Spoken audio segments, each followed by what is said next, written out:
Hello student, स्वागत है आपका हमारे यूट्यूब चैनल मैथ इंडियंस में। कक्षा 12 एनसीईआरटी गणित में आज हम आपको पढ़ाने वाले हैं चैप्टर नंबर 10, जिसका भाई नाम है सदिश बीजगणित, वेक्टर अलजेब्रा। अब यह चैप्टर नंबर 10 जो है वह बड़ा ही इंपॉर्टेंट चैप्टर है। अब भाई इंपॉर्टेंट क्यों है, पहले आप इस बात पे गौर कर लें। अगर आप भाई चैप्टर नंबर 10 को सही से पढ़ लेते हो तो भाई जो इसका अगला वाला चैप्टर है, चैप्टर नंबर 11, भाई उसका नाम है त्रिविमीय ज्यामिति, 3 डायमेंशनल ज्योमेट्री, वो भाई आपको काफी आसान लगने वाला है। ठीक है, क्योंकि वहां पर भी आप भाई घुमा फिराकर वेक्टर ही पढ़ने वाले हो। ठीक है, तो अगर आप चैप्टर नंबर 10 को सही से पढ़ लेते हो तो भाई चैप्टर नंबर जो 11 है वो आपको एकदम ना हलवा लगने वाला है। ठीक है, तो भाई इस लिहाज से ये चैप्टर काफी इंपॉर्टेंट हो जाता है। ठीक है, तो भाई इसको ढंग से देखिएगा। तो भाई चलिए शुरू करते हैं चैप्टर नंबर 10 को। अब भाई नाम है इसका सदिश बीजगणित, भाई इंग्लिश में बोलते हैं वेक्टर अलजेब्रा। अब भाई जैसे ही अलजेब्रा शब्द आप सुनते हो तो भाई अलजेब्रा से पहले आपको क्या याद आता है कि यहां पर जोड़, घटाना, गुणा, भाग, ऐसा हम कुछ करने वाले हैं। भाई अलजेब्रा का मतलब ही होता है कि हम जोड़, घटाना, गुणा या भाग करने वाले हैं, लेकिन यहां हम नॉर्मल संख्याओं का जोड़, घटाना, गुणा, भाग नहीं करने वाले हैं। भाई नाम है सदिश बीजगणित, अर्थात यहां हम सदिशों का जोड़, घटाना, गुणा, भाग आपको बताने वाले हैं। सदिश अर्थात वेक्टर, तो यहां हम वेक्टर का प्लस माइनस, गुणा या भाग ये सब भाई सीखने वाले हैं। ठीक है, अब जो वैसे ये सदिश शब्द है ये भाई फिजिक्स का वर्ड है। ठीक है, जो हमारा ये वेक्टर वर्ड है ये भाई काफी कुछ फिजिक्स का वर्ड है। ठीक है, लेकिन भाई यहां हम उसे एकदम मैथमेटिक्स में पढ़ने वाले हैं।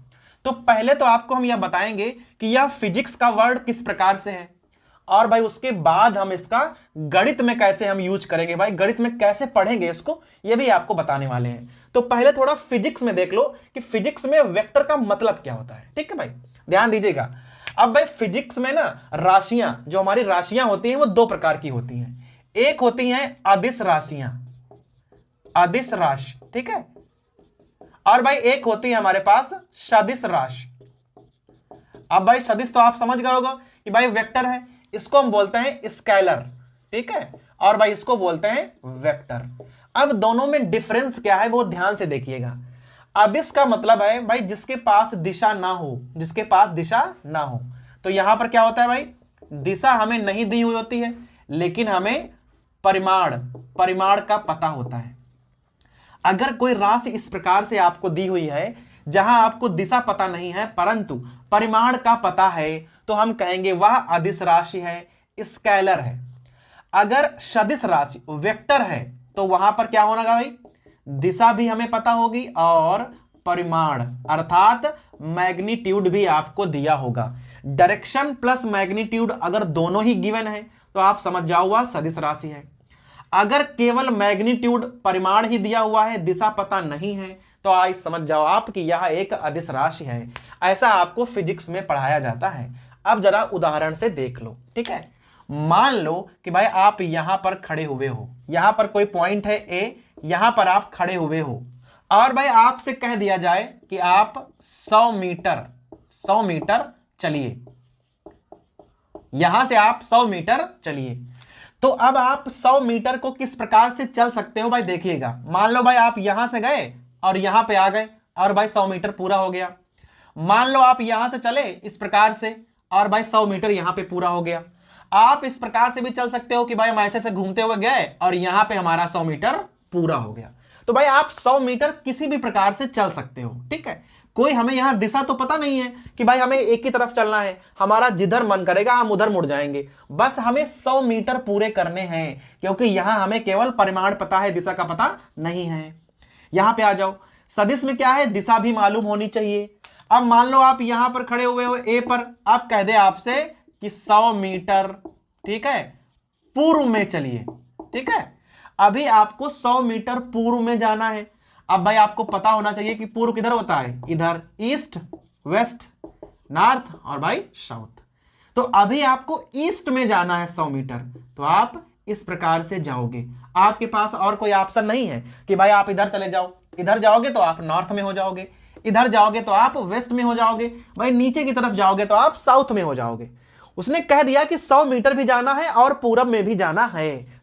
तो भाई यहां पर क्या है कि 100 मीटर हमारा परिमाण है और जो यहां दिया हुआ है कि पूर्व में जाना है वह हमारी दिशा है। तो भाई समझ में आ रहा है कि अदिश में क्या होगा, केवल परिमाण मालूम होगा कि भाई 100 मीटर जाना है, जिधर चले जाओ आपकी मर्जी है, आप राउंड राउंड घूमो, बस 100 मीटर पूरे कर दो। लेकिन सदिश में ऐसा नहीं है, 100 मीटर भी दिए हैं और साथ में आपको दिशा भी मालूम है कि भाई उधर ही जाना है। अगर आपके पास दिशा ही नहीं है तो भाई आपको पता ही कहां चलेगा कि आपको किधर जाना है। ठीक है, आप एकदम दिशाहीन हो।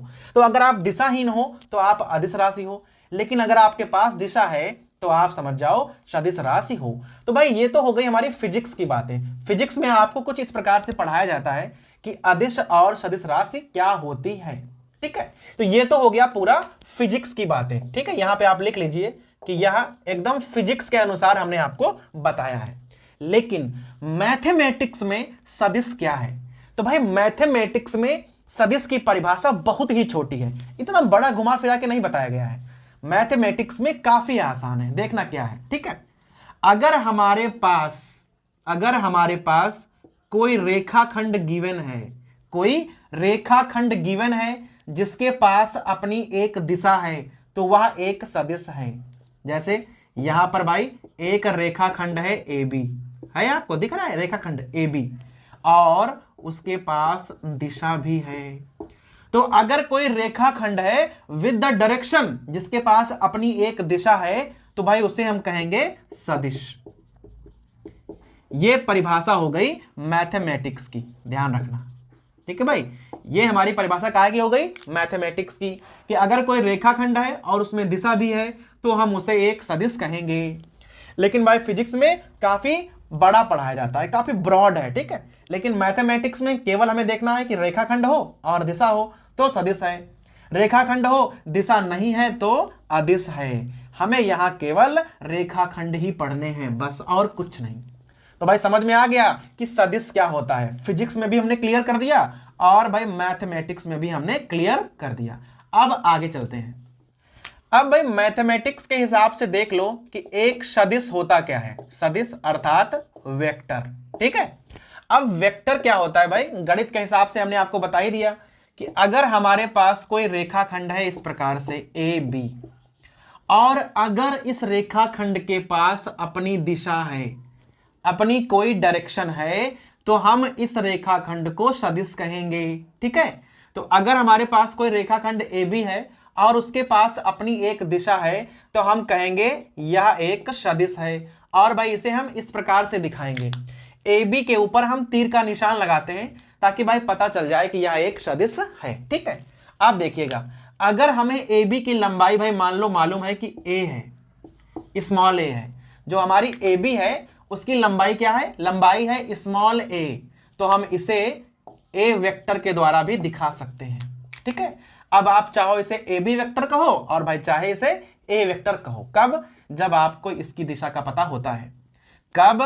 जब भाई आपको इसकी लंबाई का पता है कि इसकी लंबाई स्मॉल ए है, तो हम इसे ए वेक्टर के द्वारा भी दिखा सकते हैं। ठीक है, अब भाई ध्यान दीजिएगा, अगर आपको भाई निकालना हो ए बी वेक्टर का मॉड्यूलस, ए बी वेक्टर का मॉड्यूलस, तो क्या होगा? हमेशा ए बी की लंबाई। अगर हमें निकालना हो कि भाई ए बी वेक्टर का मैग्नीट्यूड क्या है, मॉड्यूलस क्या है, तो वह हमेशा हो जाएगा ए बी की लंबाई। और भाई ध्यान रखना है कि लंबाई ऑलवेज प्लस, कभी भी माइनस की नहीं होती है। तो अगर ए बी लंबाई जो है भाई, लंबाई किसी की भी हो, ए बी की क्या, अगर प्लस की होती है हमेशा, माइनस की तो कभी होती नहीं है, तो जो हमारा मॉड्यूलस का मान है वो हमेशा प्लस का आना है। तो अगर आपको ए बी का मॉड्यूलस निकालना हो तो हमेशा आंसर में क्या आएगा? उसकी लंबाई। ठीक है, अब भाई कुछ बातें यहां और देख लो। जो हमारा ए है, ठीक है, यहां से सदिश शुरू हुआ है और भाई बी पर जाके खत्म हुआ है, और ये ए से बी की ओर गया है। भाई ए से शुरू हुआ और बी तक गया है, अर्थात ए से बी की ओर गया है, तीर के टाइप। तो जो ए है हमारा, इसे हम कहेंगे भाई यह प्रारंभिक बिंदु है। जो हमारा ए है ये क्या हो जाएगा? प्रारंभिक बिंदु। भाई अंग्रेजी में कहेंगे इनिशियल पॉइंट। ठीक है, और जो हमारा बी है भाई वहां खत्म हो गया सदिश, तो कहेंगे यह अंतिम बिंदु है। भाई इंग्लिश में क्या कहोगे? And point. ठीक है, तो कोई सदिश जहां से शुरू होगा उसे हम कहेंगे यह प्रारंभिक बिंदु है, और कोई सदिश जहां पर खत्म होगा उसे हम कहेंगे यह अंतिम बिंदु है। इनिशियल पॉइंट और एंड पॉइंट। तो यहां पर इनिशियल पॉइंट है ए और भाई एंड पॉइंट है बी। उसकी लंबाई हमने ए मानी हुई है और उसे हम दिखाएंगे दो प्रकार से। अगर हमें लंबाई का पता नहीं है मान लो तो उसे हम कहेंगे ए बी वेक्टर है। अगर हमें उसकी लंबाई स्मॉल ए पता चल गई मान लो तो उसे कहेंगे हम यह ए वेक्टर है। तो भाई यहां तक तो क्लियर हो गया। अब चलते हैं थोड़ा सा आगे। अब भाई अगली बात जो हम जानने वाले हैं कि स्थित सदिश पोजीशन वेक्टर क्या होता है। ठीक है भाई, इसको भी बड़े आराम से देखिएगा क्योंकि भाई ये वाला भी हमारे अगले चैप्टर में काम आने वाला है। जो हमारा 3 डायमेंशनल चैप्टर है वहां पर भी ये काम आने वाला है, और भाई यहां पर हम आपको 3 डायमेंशन में ही दिखाने वाले हैं। ठीक है, खींच लो भाई। मान लो ये हमारा पॉइंट है, एक इधर चला गया, एक इधर आ गया, और भाई एक चला गया इधर। ये हो गए हमारे 3 डायमेंशन। ये हो गया हमारा ओरिजिन, ये एक्स एक्सिस है, ये वाला वाई एक्सिस है, और भाई ये वाला जेड एक्सिस है। ये भी 90 है, ये भी 90 है, और भाई ये भी 90 है। अब आपको ये तो 90 लग रहा होगा, लेकिन भाई ये वाला 90 नहीं लग रहा होगा, और ये वाला भी 90 नहीं लग रहा होगा। ठीक है, क्योंकि भाई बोर्ड पे आप 3 डायमेंशन उस प्रकार से बना नहीं सकते हो। अब देखना एक्चुअल में ये कैसा है। ये वाला इधर की ओर है, ये वाला इधर की ओर है, और जो ये वाला है वो नीचे की ओर नहीं है, वो एकदम ऐसे है, ऐसे है ये। ठीक है, अभी क्या है कि ये वाला y है, ये वाला z है, और ऐसे ऐसे ये वाला x एक्सिस है। अब देख लो, ये भी 90 है, ये भी 90 है, और भाई ये वाला तो पहले से ही 90 है। तो जो हमारा x है ये आप ऊपर को भी बना सकते हो, और भाई बोर्ड में अंदर भी घुसेड़ सकते हो। ठीक है, तो हम मान के चलते हैं ये वाला है, ये हमारा x है जिसको हम इस प्रकार से बना देते हैं। ठीक है, और ये हमारा है ओरिजिन। ओरिजिन क्या हो जाता है 0, 0, 0। जहां पर तीनों ही अक्ष शुरुआत करते हैं उसे हम कहते हैं ओरिजिन, मूल बिंदु। अब हम यहां मान के चलेंगे कि हमारे पास कोई P बिंदु है, कोई P बिंदु है जिसके निर्देशांक है x, y, z।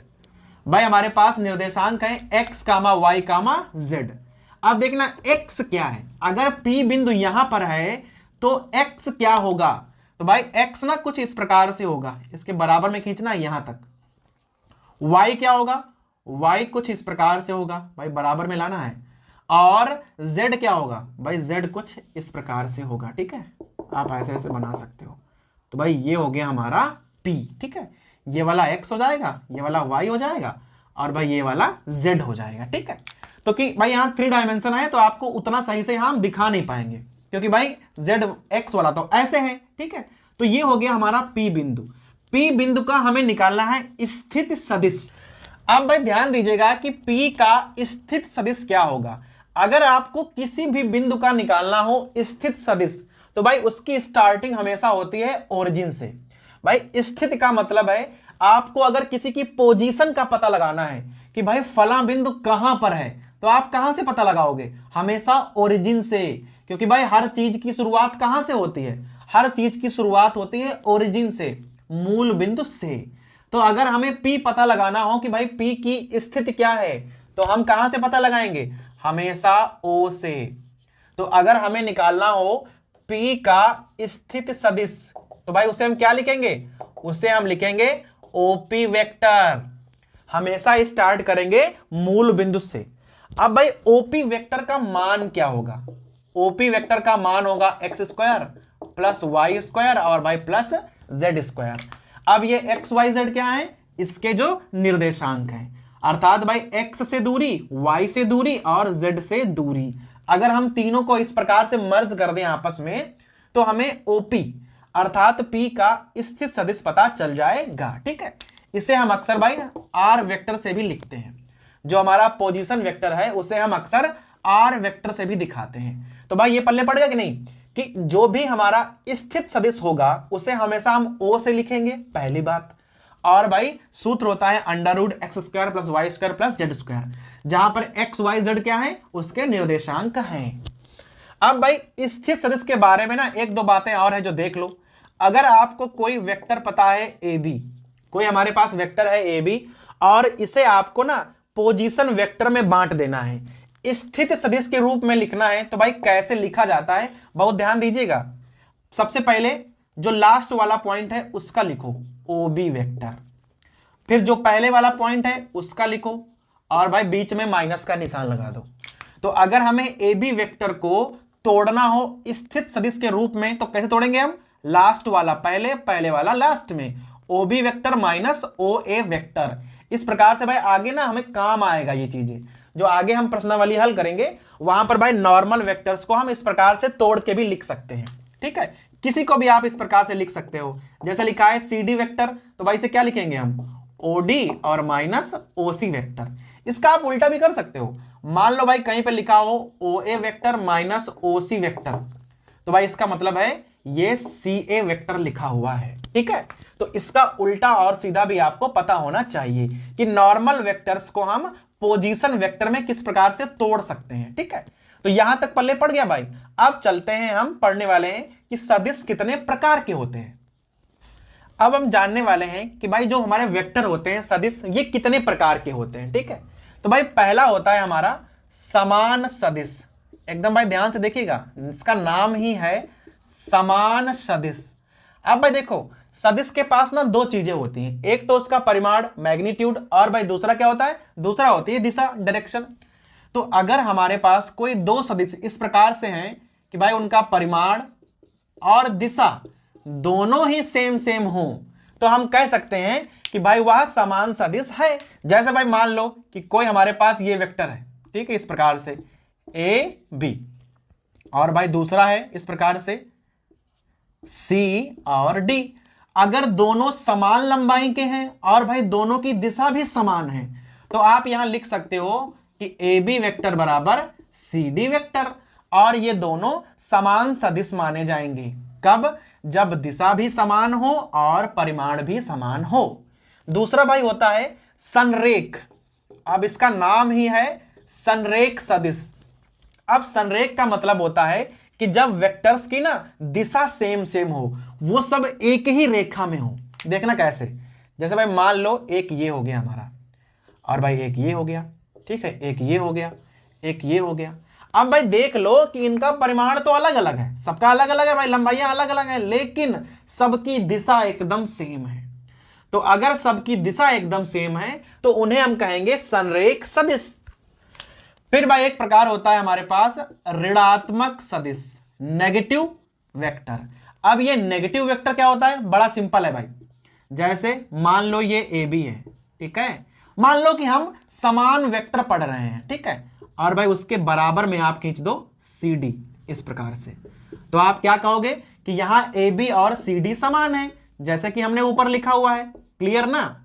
लेकिन अगर हम क्या करें भाई, यहां से तीर का निशान हटा के इधर लगा दें, तो दूरियां तो अब भी समान है, दोनों की लंबाइयां समान है, बस खाली दिशा का फर्क हो गया। अगर दिशा का फर्क हो गया है तो हम कह देंगे कि यह ऋणात्मक सदिश है। अभी हो जाएगा ए बी बराबर माइनस सी डी वेक्टर। बराबर तो अब भी हैं, लेकिन बस माइनस आ गया। माइनस का मतलब है अब दिशाएं एक दूसरे से उल्टा है उनकी। ठीक है, तो यहां पर तीन चीजें क्लियर हो गई, समान, संरेख और ऋणात्मक। अब भाई हमारे पास एक प्रकार है जिसका नाम है शून्य सदिश, जीरो वेक्टर। अब भाई जीरो वेक्टर क्या होता है, यह एक पॉइंट होता है बस, जिसका प्रारंभ और अंतिम बिंदु दोनों यही हैं। ये जहां से शुरू होता है वहीं पे खत्म हो जाता है, जहां से शुरू हुआ खत्म हो गया। तो भाई इसका जो परिमाण है वो जीरो होता है, इसकी लंबाई ही नहीं है, तो यह एक शून्य सदिश है। और भाई इसकी दिशा भी आप किधर भी मान सकते हो, क्योंकि भाई पता ही नहीं चलता है कि ये इधर से चला किधर है, इधर गया, इधर गया, इधर गया, क्योंकि भाई कहीं चला ही नहीं। तो इसे कहते हैं शून्य सदिश। अब भाई लास्ट में जो है वही इंपॉर्टेंट है, मात्रक सदिश। भाई इंग्लिश में बोलते हैं इसे यूनिट वेक्टर। ठीक है, इसे भाई ढंग से देखिएगा। यूनिट का मतलब है जिसका जो मान है वो एक हो। अब ये एक क्या है कुछ पता नहीं, मीटर, सेंटीमीटर, मीटर, कुछ पता नहीं, बस हमको पता है कि इसकी लंबाई जो है वो एक है। ठीक है, अगर हमारे पास कोई ए वेक्टर है मान लो, अगर इसका हम परिमाण निकालें और भाई गलती से मान लो एक आ जाए, तो जिसका परिमाण एक होता है उसे हम कहेंगे मात्रक सदिश। और अगर भाई उसका परिमाण एक हो गया तो उसको हम इस प्रकार से नहीं दिखाएंगे, उसका तरीका ही अलग है, उसे हम इस प्रकार से दिखाते हैं, ए कैप। वैसे तो दिखाते हैं ए वेक्टर, लेकिन अगर इसका मैग्नीट्यूड मॉड्यूलस 1 हो गया तो उसे हम कहेंगे ए वेक्टर। ठीक है। अब भाई तीन जो हमारे यूनिट वेक्टर हैं जो बड़े फेमस होते हैं, आपको आगे पढ़ने पड़ेंगे, आई, जे और के। ये भाई हमारे तीन यूनिट वेक्टर हैं जो कि आगे आपको पाठ में पढ़ने पड़ेंगे। ठीक है। तो अगर भाई ये सब क्लियर हो गया है और आपकी समझ में भी आ गया है, तो अब हम एक्सरसाइज 10.1 को शुरू करने वाले हैं। तो चलिए भाई शुरू करते हैं प्रश्नावली 10.1। अभी पहला सवाल क्या है भाई, हमने बोर्ड पे लिखा हुआ है, उत्तर से 30 अंश पूरब में 40 किलोमीटर का विस्थापन हमें दिखाना है। अब भाई एक बात का ध्यान रखिएगा कि भाई इस वाले व्हाइट बोर्ड पे 40 किलोमीटर तो आना नहीं है। ठीक है, 40 सेंटीमीटर आएगा केवल। तो अगर हमें बड़ा बड़ा विस्थापन दिखाना है तो क्या करते हैं, हम पहले भाई मात्रक मान लेते हैं। ठीक है, देखना किस प्रकार से। पहले तो आप भाई ग्राफ क्रिएट कर लो इस प्रकार से। ये हमारा ईस्ट हो गया, वेस्ट, नॉर्थ, और भाई ये हो गया साउथ। ठीक है।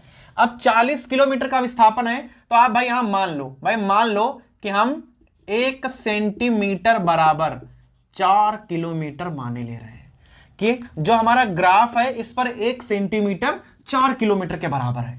तो 40 किलोमीटर का मतलब है 10 सेंटीमीटर खींचनी पड़ेगी लाइन, बस काम हो जाएगा। लेकिन किधर खींचनी पड़ेगी, उत्तर से 30 अंश पूरब में। उत्तर तो हमारा ये वाला है, ये है उत्तर, ये हमारा उत्तर है। ठीक है, इस प्रकार से ऊपर जाओगे तो उत्तर, पश्चिम, दक्षिण। इधर हमको जाना है उत्तर, लेकिन कह रहा है कि 30 अंश, लेकिन 30 अंश किधर, इधर की इधर, तो कह रहा है कि पूरब साइड में। तो पूरब तो ये है, तो यहां से हमें चलना है उत्तर में, लेकिन 30 अंश पूरब साइड में, इस प्रकार से भाई चलना है। ठीक है, ये वाला कोण आपको 30 अंश माप कर लिखना है। यहां आप ओ डाल सकते हो, यहां हम डाल देंगे ए, और यहां पे भाई ये इंड पॉइंट है, ये इनिशियल पॉइंट है, और ये दूरी कितनी है, 10 सेंटीमीटर, जो कि हमने माना हुआ है कि 1 सेंटीमीटर बराबर 4 किलोमीटर। तो 10 सेंटीमीटर बराबर 40 किलोमीटर। उत्तर से 30 अंश, उत्तर से 30 अंश पूरब की तरफ। तो भाई इस प्रकार से बन जाएगा हमारा विस्थापन। अब भाई प्रश्न नंबर 2 पे आ जाओ, और भाई 3 भी, दोनों एक ही सवाल है। कह रहा है कि निम्नलिखित मापों को हमें सदिश और अदिश के रूप में बताना है कि भाई इसमें सदिश और अदिश राशियां कौन कौन सी हैं। ठीक है, तो भाई एकदम फिजिक्स के टाइप का है। पहला है 10 किलोग्राम। अब भाई 10 किलोग्राम है तो यहां हमें कोई दिशा तो पता नहीं है। ठीक है, कोई भाई दिशा नहीं गिवन है, तो ये अदिश हो गया। यहां पे देखो 2 मीटर भी है, उत्तर पश्चिम भी है, तो ये पक्का सदिश है, क्योंकि यहां परिमाण और दिशा दोनों है। यहां पर भी दिशा हमें नहीं पता है, और यहां पर भी हमें दिशा नहीं पता है। सेम यहां पर भी दिशा नहीं पता है, तो ये तीनों ही अदिश राशियां हो गई। लेकिन ये देखो 20 मीटर प्रति सेकेंड स्क्वायर, यह त्वरण है, त्वरण अर्थात एक्सीलरेशन, और जो त्वरण होती है वह सदिश राशि होती है। क्योंकि भाई त्वरण आगे लग रहा है या पीछे लग रहा है, इसका पता होना चाहिए। प्लस में है तो आगे लग रहा है, माइनस में होता तो पीछे लगता। तो यह हो गई सदिश राशि। तो केवल दूसरा और छठा ही सदिश है। प्रश्न नंबर 3 में देख लो, 4 ऑप्शन है, 5। पहला है समय कालांश, टाइम ड्यूरेशन। भाई कह दे कि 1 बजे से 4 बजे तक हमने मूवी देखी, तो अभी इसमें दिशा कहां है, दिशा तो है ही नहीं, तो यह अदिश राशि हो गई। दूरी, दूरी भी अदिश राशि होती है। भाई कह दे कि यहां से कलकत्ता 1000 किलोमीटर है, पर बताए ना आपको कि भाई किधर है, तो आप कभी पहुंच ही नहीं पाओगे। क्योंकि भाई 1000 किलोमीटर तो आप चारों तरफ जा सकते हो ना, पर आपको पता होना चाहिए कि भाई कलकत्ता पूरब में है, पश्चिम में है, दक्षिण में है। ठीक है। बल, तो ये भी अदिश हो गई। बल एक सदिश राशि है, क्योंकि भाई जब बल दिया होता है तो आपको पता होना चाहिए कि बल किधर लगाना है, आगे लगाना है, पीछे लगाना है, किस कोण पे लगाना है। ठीक है, तो बल सदिश राशि होती है। वेग भी सदिश राशि होती है, वेग का भी पता होना चाहिए कि किस दिशा में लगाना है, तो ये भी हो गई सदिश। लेकिन कार्य, कार्य अदिश राशि होती है। ठीक है, कार्य में कोई भाई डायरेक्शन नहीं होती है। ठीक है, यहां तक क्लियर हो गया। अब भाई प्रश्न नंबर 4 पे आ जाओ। कह रहा है कि आकृति हमें कोई मालूम है, एक वर्ग है, और भाई यहां पर 4 हमें वेक्टर पता है। ठीक है, फिर हमें यहां 3 पॉइंट दिए हुए हैं, आपको भाई छांटना है कि इनमें से कौन कौन से वेक्टर इस पॉइंट्स में आते हैं।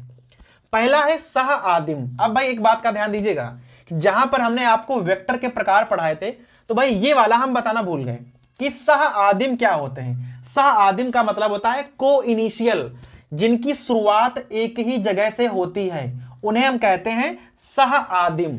जैसे भाई अब बताओ यहां पर कि ऐसे कौन कौन से हैं जिनकी शुरुआत एक जगह से हुई है।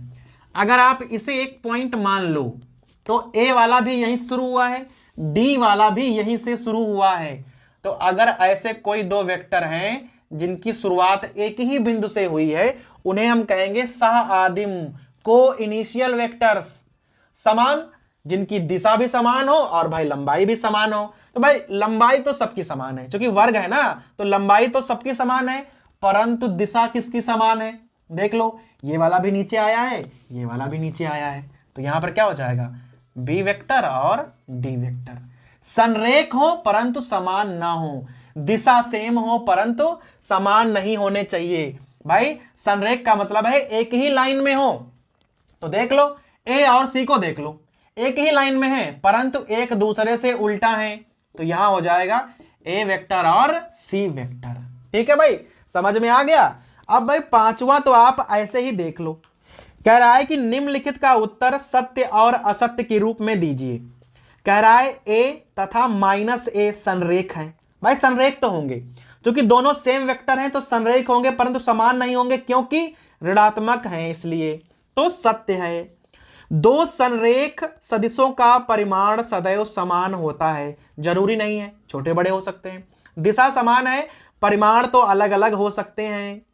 समान परिमाण वाले दो सदिश संरेख होते हैं, कोई जरूरी नहीं है, अलग अलग भी हो सकते हैं। ठीक है भाई, समान परिमाण वाले दो सदिश समान होते हैं, दो संरेख सदिश समान होते हैं, भाई कोई जरूरी नहीं है, अलग अलग भी हो सकते हैं। लेंथ समान है परंतु अगर दिशा बदल गई, ठीक है, अगर दिशा बदल गई तो उन्हें हम समान नहीं मानेंगे, भले ही लंबाई सेम हो, अगर दिशा बदल गई तो उन्हें हम अलग अलग मानते हैं। ठीक है भाई, तो इस प्रकार से 10.1 प्रश्नावली खत्म होती है।